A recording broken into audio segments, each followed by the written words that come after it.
Las glándulas de Bartolino, también llamadas glándulas vestibulares mayores, tienen como función la secreción de moco para proporcionar lubricación vaginal y vulvar.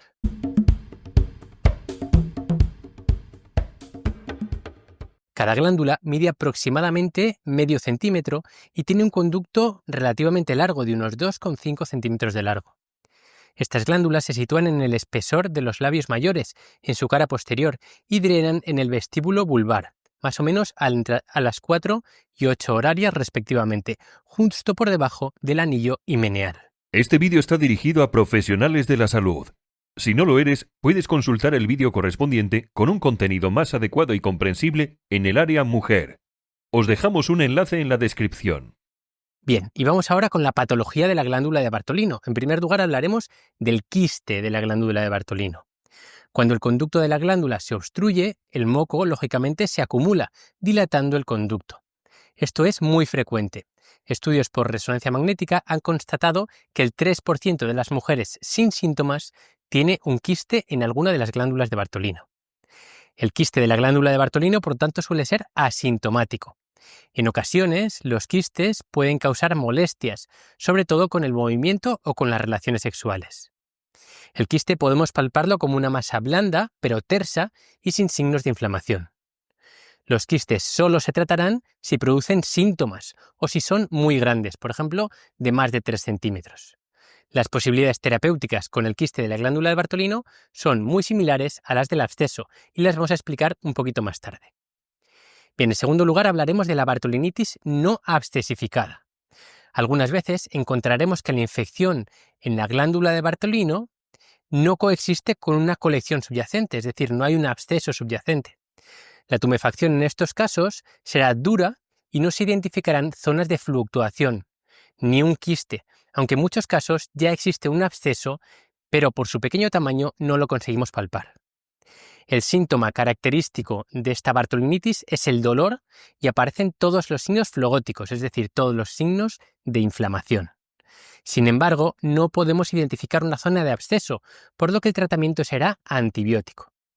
Algunas veces el tratamiento resolverá la infección, pero en muchas ocasiones este absceso acaba madurando, pudiendo identificarse entonces una zona de fluctuación que podremos drenar. Bien, y vamos ya con el absceso de la glándula de Bartolino. Llamamos absceso cuando aparece pus. Y esto ocurre cuando el quiste de la glándula de Bartolino se infecta, dando lugar a un absceso. Es una patología también muy frecuente y se estima que el 2% de las visitas al ginecólogo son por este motivo. En cuanto al agente causal de estas infecciones, debido a un aumento de la incidencia de Staphylococcus aureus meticilin resistentes, los llamados SARM, se recomienda el cultivo del material purulento que se drene. La mayoría de las veces, sin embargo, se deben a infecciones polimicrobianas, pero también pueden estar causados por gérmenes como el Staphylococcus aureus, el E. coli o incluso infecciones de transmisión sexual como el gonococo y la clamidia.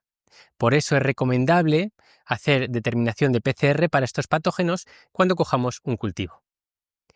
En cuanto a la epidemiología, no existen factores de riesgo establecidos para la aparición de los quistes ni los abscesos de la glándula de Bartolino, aunque se ha observado que la incidencia es mayor en las pacientes consideradas de riesgo de contraer infecciones de transmisión sexual.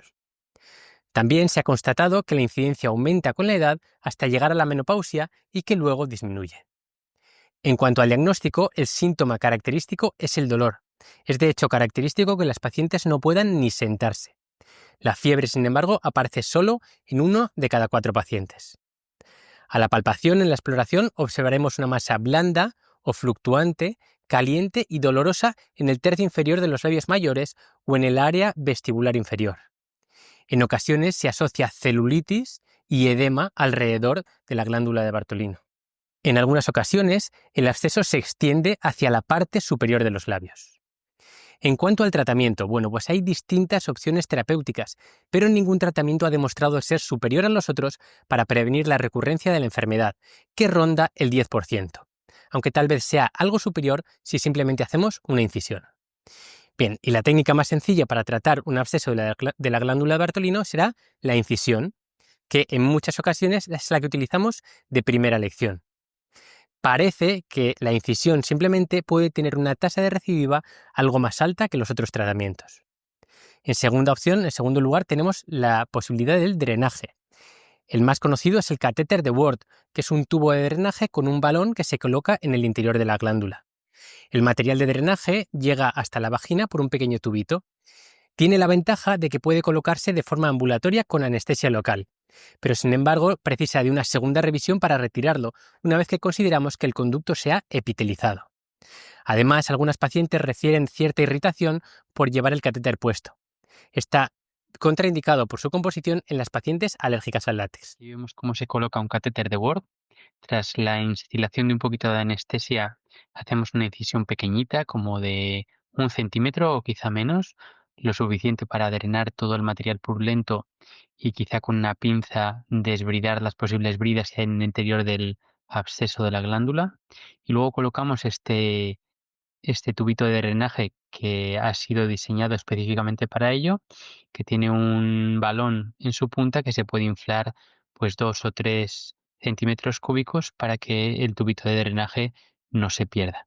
Y después lo podemos colocar este tubo de drenaje en el interior de la vagina para que no se caiga en los siguientes días. La siguiente opción terapéutica sería la marsupialización.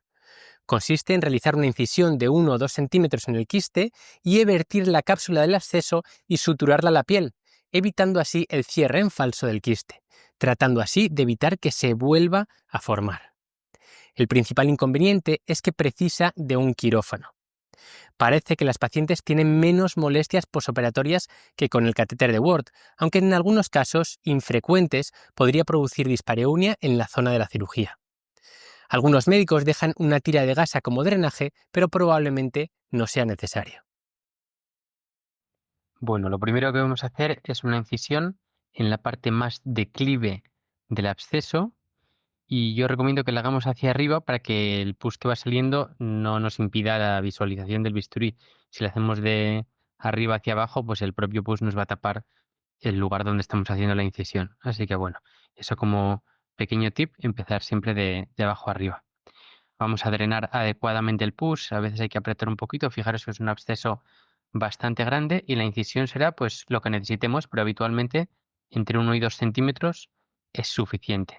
Como este era un abscesito bastante grande, pues aquí vamos a ampliar un poquito más y además es importante que desbridemos adecuadamente el interior del absceso porque a veces quedan pequeñas como subcavidades dentro del absceso y eso hace que se reproduzca o que recidive el absceso con mayor facilidad. Así que drenamos bien el absceso, lo desbridamos bien el interior y podemos utilizar algún desinfectante como este, que es betadine con agua oxigenada, que, bueno, realmente no sé si aporta mucho beneficio o no, pero bueno, sí hacemos un poquito de limpieza.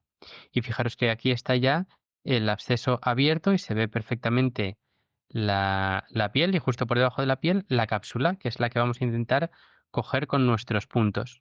En este caso vamos a dar 4 puntitos, a veces es suficiente con 3, a veces hacen falta 5, dependiendo de la incisión, pero lo importante es que la cápsula quede evertida y puesta a plano, como se llama, con la piel que lo rodea.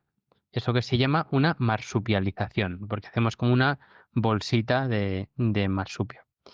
Y entonces primero damos el puntito de abajo, le dejamos ahí un mosquito colgando para que nos abra bien la herida y que sea más fácil de suturar.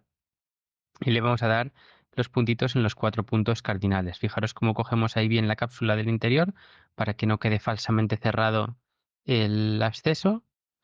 Y una vez que hemos dado los 4 puntos, simplemente lo que vamos a comprobar es que no sangre mucho, porque a veces es una zona muy vascularizada y que sangra con facilidad. Bueno, pues que no sangre mucho. En ese caso podemos dejar algún tipo de taponamiento con furacil o algo así, para que no sangre demasiado. Y una vez que hemos hecho eso, simplemente ya cortamos los hilos y fijaros que ahí se ve perfectamente cómo hemos hecho la marsupialización del absceso. Muy bien, pues con esto ya estaría.